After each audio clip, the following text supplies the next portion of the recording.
Alrighty, hopefully something has happened for you. Let me get that out of there. And you've been able to come up with something, so we're going to go ahead and do that as well. This time, though, and remember, we're using arbitrary points here. So this time, I'm actually going to label this point here A, comma, B. That way I don't have to worry about any X's or Y's. I don't have 3 ordered pairs that are X's and Y's to worry about. So I'm going to do the same process as we did with Sapana's right down here. All right, so I'll take my more positive and subtract the next, and I will set that equal to, again, the more positive and subtract our X value here, so it'll be X2 minus A. All right, and then I'm going to do the same thing with my Y's, so I will have B minus Y1 equals Y2 minus B, and we're going to see what happens here, all right? So a little bit of algebra. Whoa, that's not a 2, that's an A. So I will add A to both sides. And I'll also add x1 to both sides, but these are different x's, right? So I can't just add them together. They're going to have to stay disparate. So I get 2A equals x1 plus x2. All right, so we cannot combine those x's because they are, in fact, different variables. But what we can do is divide both sides by 2. Bada boom, bada bing. We get x plus 1, or x1, excuse me, plus x2 all over 2. All right, so that is our ordered pair for our x values, or that is our x value of the ordered pair, excuse me. I'm going to do the same algebra over here, plus b plus y1. Again, notice that this y value is separate from this y value, while our b's are the same. So I get 2b equals y1 plus y2. Now I can divide both sides by 2. Oh, look how similar that looks. So our ordered pair is actually x1 plus x2 over 2, comma, y1 plus y2 over 2. Very interesting information. Now, if you look at that too, we have 2 numbers divided by 2. 2 numbers divided by 2. Recall that mean or average is really just 2 numbers, or numbers added together divided by the number of numbers. So we have 2 numbers, we add them together, and then we divide them both by 2. So really what we're doing when we're finding this midpoint here, all we're doing is finding the average of our 2 ordered pairs. That's an interesting piece to go forward with. So the next area in the garden to be marked is for a flower garden.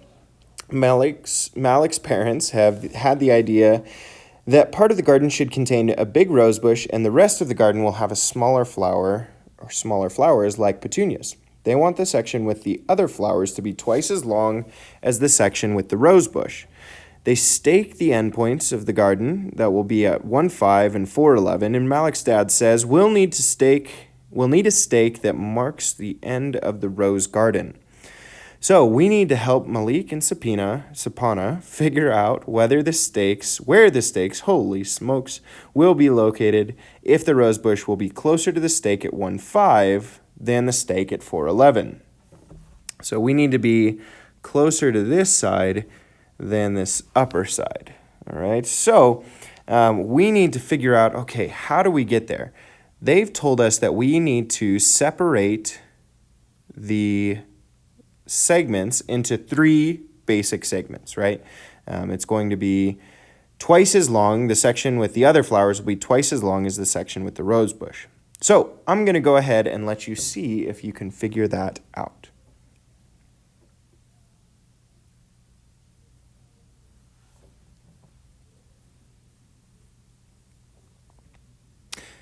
Okay, so we know that the section with the rose bush is going to be closer to the stake at 1,5. And we know that the section with the other flowers will be twice as long, right? So if we can separate this line into 3 parts, we can really figure that out pretty easily, right? So just looking at this, I see the slope matches up for us right there, and right there. And if you're looking at that, that is 1, 2, 3 parts.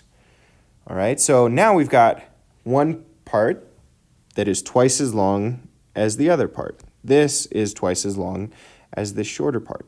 So our rose bush will be right around here Some nice thorns. That is a shady rose. Whew. At least it's red. There we go. So that's where our rose bush will be, and that means that we need to actually place our stake right here. And if we look at that, we've got 1, 5 at this location, so our stake is going to be at 2, 7. All right, so our stake should be at 2, 7. There we go. All right. There's only one more set of stakes to put in. So we've now taken care of the rose bush, and this last set of stakes, the endpoints are at -8, 5, and 2, -10. Another stake needs to be placed that partitions this segment into 2 parts so that the ratio of the lengths is 2 to 3. So we need to find where the stake will be located if it's to be closer to the stakes at -8, 5 than the stake at 2, -10. I'm going to let you go ahead and give that a go before I have a whack at it. All right, well, hopefully you have had a chance to look at this problem so far. We're going to talk about it together now. So again, we know that the ratio of the lengths is 2 to 3, and we know that the stake needs to be closer to -8, 5 than 2, -10. So because this ratio is 2 to 3, I'm actually going to see that the total really is actually going to be 5. We need it to be separated into 5 parts, really, because then we can get a 2 to 3 ratio. So what I'm going to do is I'm going to first find the distance between these two coordinates, both the x distance and the y distance, and then I will see how big one portion of this is going to be. Or another way you could think about this is that it's actually going to be the slope of this line here. So we're going to look at the distance. I'm just going to start with these values and subtract the other values. So I'm going to start it with -8 and subtract 2 from the second ordered pair here. And that gives me a distance of -10. And then I'm going to take 5 and subtract -10, which is from this ordered pair. And that gives me a distance of 15. Okay, but as I said before, we're really looking at 5 segments that are separating these 2 points. So what I'm going to do is I'm going to see, all right, how much distance does one segment have? So I'm going to divide this by 5. And remember, these are x values, and these are y values. Okay, so the distance on the x-axis is actually going to be a -2, and the distance on the y-axis is going to be 3 for each of those jumps. Okay, for each little portion, it's going to be 2 or 3. So now I'm going to go ahead and I'm going to look at these right here on an actual coordinate plane. Okay, so I'm going to look at -8, 5, 2, 3, 4, 5, 6, 7, 8, 5. So here is -8, 5. Okay, and then I'm also going to look at 2, -10, which is actually just right down here at the bottom. Okay, and now I'm going to set up my increments. Remember that my x move is down 2, while my y move, or excuse me, my x move is to the left 2, while my y move is up to 3. Pardon me.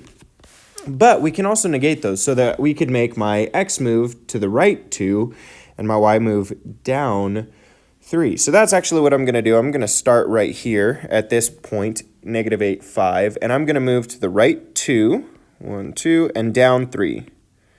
So here's my next point. And I'm just going to keep doing that. Over 2, down 3, over 2, down 3, over 2, down 3, and over 2, down 3. So now I have this line that's split up into 5 portions. Okay, that line is now split into 5 portions. That's an approximate line. Okay, so now I need to set up a proportion that's 2 to 3, where that stake is closer to, again, this point that we started at, right? So if I look at it, this is 1, 2, 3, 4, 5. I have 2 on this side, and I have 3 on this side. My stake is going to end up right here. If we want to put a coordinate to that, it's going to be -1, 2, 3, 4, and -1. So that coordinate is -4, -1, with the ratio of 2 to 3. So let's double check and make sure that that answers our question. Where must the stake be located? It sure does. All right, so there is our final point. All right. Very nice. Well done. Go ahead and get started on your RSG. Remember, if you have questions, please let me know the day before the RSG is due. That way I have time to make another wonderful video like this to help you out in answering any of those questions. Thanks.